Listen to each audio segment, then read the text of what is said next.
Hello बच्चों, आज हम बात करेंगे मांग की कीमत लोच। मांग की कीमत लोच क्या होता है, इससे पहले हमने बात की थी मांग के सिद्धांत।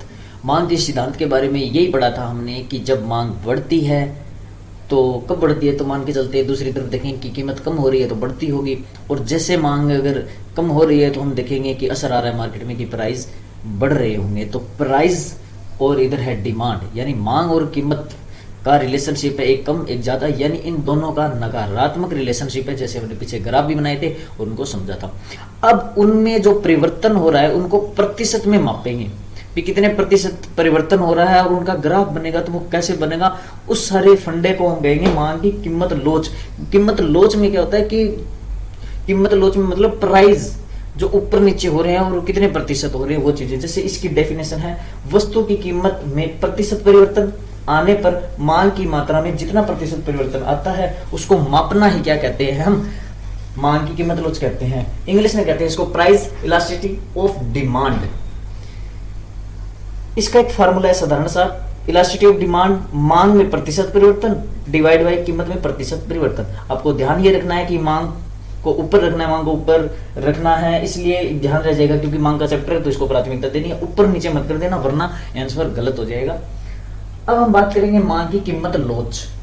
मांग की कीमत लोच में ये 5 श्रेणियां हैं इसकी, इन श्रेणियों के बारे में बात करेंगे। पूर्णतः लोचदार मांग, इसको बोलेंगे जीरो। मांग की लोच इकाई से कम, इकाई से जैसे मैंने ई लगा दिया elasticity of demand, less than 1, और मांग की लोच इकाई के बराबर यानी इलास्टिसिटी इक्वल टू 1, और मांग की लोच इकाई से अधिक है तो इसको ग्रेटर देन कर दिया। पूर्णतः लोचदार मांग है तो यानी इन्फिनिटी यानी अनंत तक जाएगी। ये पांचों है क्या, इनके बारे में हम बात करेंगे, ग्राफ टू ग्राफ करेंगे। इनके बारे में ऑब्जेक्टिव टाइप क्वेश्चन आता है, ग्राफ बना के दे देगा एग्जामिनर और नीचे इसमें से 4 ऑप्शन दे देगा, ये कह देगा इसमें से कौन सा ये ग्राफ है वो कौन से हिस्से का है, कौन से पार्ट का है, तो हमें उस पर टिक मार्क करना है। ग्राफ देखते ही आपको क्लियर हो जाएगा। साधारण से सिंपल से ग्राफ है, ज्यादा मुश्किल है नहीं, इसके बाद हम करेंगे। अब हम बात करेंगे 1 बाय 1 जो मांग लोच के प्रकार थे या उनकी श्रेणियां थी उनके बारे में हम बात करेंगे। अब सबसे महत्वपूर्ण बात, आपको ये ट्रिक भी है और आपका सारा काम भी हो जाएगा, प्रकार भी हो जाएगी। ट्रिक क्या है देखिए, पूर्णतः बेलोचदार मांग, पूर्णतः बेलोचदार मांग का यहां मैं कर देता हूं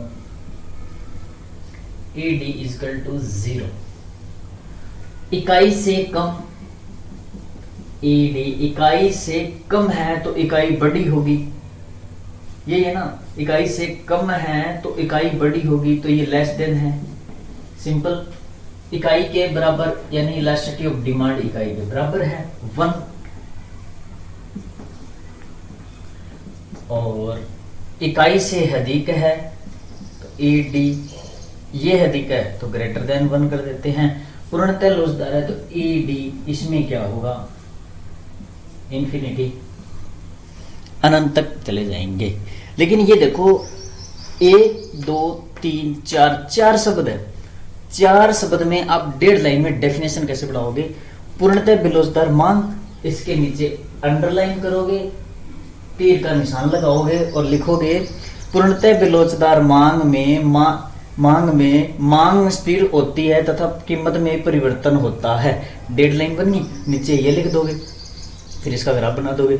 ऐसे ही करोगे सभी में। इकाई से कम है, इकाई से कम में क्या होगा कि मांग में परिवर्तन होता है वो कीमत की तुलना में कम होता है, और कीमत में जो परिवर्तन होता है वो ज्यादा होता है। ये बात लिख दोगे, इसकी 2 लाइन बन जाएगी। सभी की इन 4 शब्दों की सहायता से जो लिखा हुआ है, जो कीवर्ड लिखे मैंने, उनकी सहायता से आप उनकी डेफिनेशन बना सकते हो आसानी से।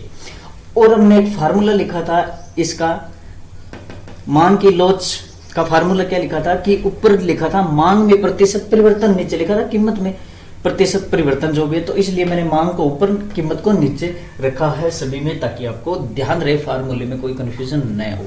लेकिन जैसे हमने बात की थी कि इसके ग्राफ कैसे बनेंगे, ग्राफ को देखकर हम कैसे पहचानेंगे कि ये उस श्रेणी का है या उस श्रेणी का है, पांचों में किस श्रेणी का है, इसके बारे में बात करेंगे।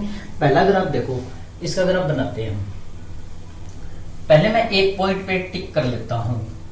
मांग स्थिर है, मांग कहां है, ये मांग है, और कीमत में परिवर्तन हो रहा है, स्थिर है यानी यहां पॉइंट है। फिर अगले पे गए, यहाँ है, फिर यहाँ है, यहाँ है, स्थिर ऐसी चल रही है। प्राइस कीमत में परिवर्तन हो रहे हैं, कोई दिक्कत नहीं, लेकिन मांग स्थिर है, लेकिन स्थिर है, ये देखो इसमें कोई परिवर्तन नहीं हो रहा है।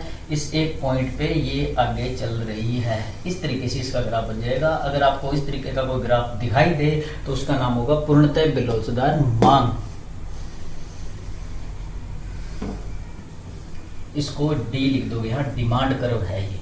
आगे बात करेंगे इकाई से कम। इकाई से कम, पहले कोई भी पॉइंट बना दो आप। यहां थी मान लो हमारी मांग का, मांग में परिवर्तन हुआ, वो तो हुआ कम, लेकिन कीमत में जो परिवर्तन हुआ वो हो गया ज्यादा। परिवर्तन है वो किसमें तो हुआ कम, किसमें कम, किसमें है मांग में, लेकिन कीमत में ज्यादा है। मैंने वैसे ही किया जैसे लिखा है। यहां देखो कीमत ज्यादा, कीमत ये जो अंतर है ये काफी ज्यादा है। मांग परिवर्तन है, कम है, मैंने कम कर दिया, जो बदला वो कम हो गया। क्योंकि अपन क्या करते हैं, जैसे प्राइस कम होते हैं तो मांग क्या होती है, बढ़ती है, लेकिन कम बढ़ी है। इसका ये ग्राफ बन जाएगा। इसको पॉइंट कर दोगे, यहाँ डी डी लिख दोगे, डिमांड करो, ये इसका बन जाएगा। यहाँ जो इकाई के बराबर है, जैसे कोई भी एक ग्राफ बना अपना, यहाँ पर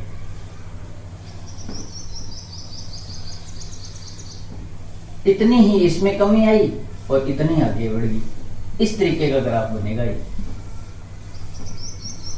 कोई भी पॉइंट मिला दोगे तो उस तरीके से बन जाएगा। डी फॉर डिमांड करो, क्योंकि दोनों में प्रतिशत परिवर्तन हो रहा है। जैसे अपन 2/2 करोगे प्रतिशत, इनको काटोगे तो 1 नहीं आएगा ना। इस तरीके से है ये। और इसका ग्रेटर देन कैसे आता है, जैसे मांग में परिवर्तन है, कम है, वो है 2, और ये नीचे है इस तरीके से।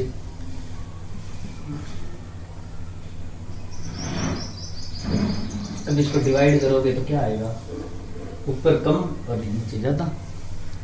उत्तर 1 से कम आएगा, 1 से कम आएगा तो यहां जाएगा, क्योंकि एक बड़ा है वो आपके सामने है। ये होगा इकाई से अधिक। मांग में परिवर्तन है अधिक, लिखा गया है कि मांग में परिवर्तन है वो है अधिक और कीमत में है कम। एक पॉइंट बनाओ अपने को, एक पॉइंट ये बना लेते हैं हम। पहले हमारा था इस पॉइंट पे काम कर रहे थे। उसके बाद कीमत में जो परिवर्तन है वो तो हुआ कम, और लेकिन मांग में हो गया ज्यादा। कीमत में इतना परिवर्तन ले लो यहाँ तक, और मांग में कर दो ज्यादा, मांग बढ़ा दी ज्यादा। अब ये स्पेस ज्यादा है कि नहीं है, और ये कम हुआ।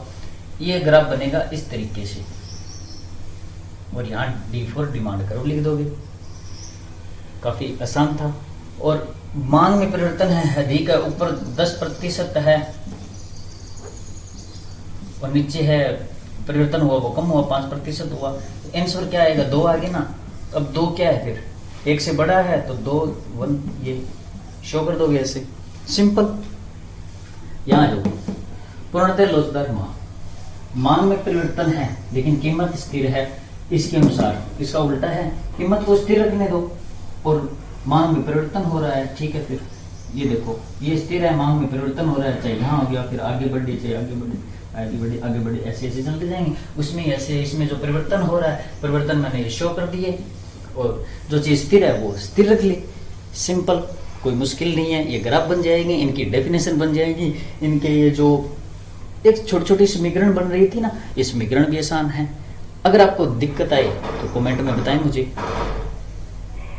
आसान है, ज्यादा कोई मुश्किल नहीं है। कंफ्यूजन आपको होगी, कहाँ होगी, थोड़ी सी बताती। तो इकाई से अधिक वाले में होगी, इकाई से कम वाले में होगी। वो आप इकाई से कम है तो कम मान के चलो, ज्यादा है ज्यादा मान के चलो। बस उसमें दिमाग तो है ही ना, आप दिमाग तो थोड़ा लगा ही सकते हो, जो है वो तो बस उसके अनुसार कर लेना।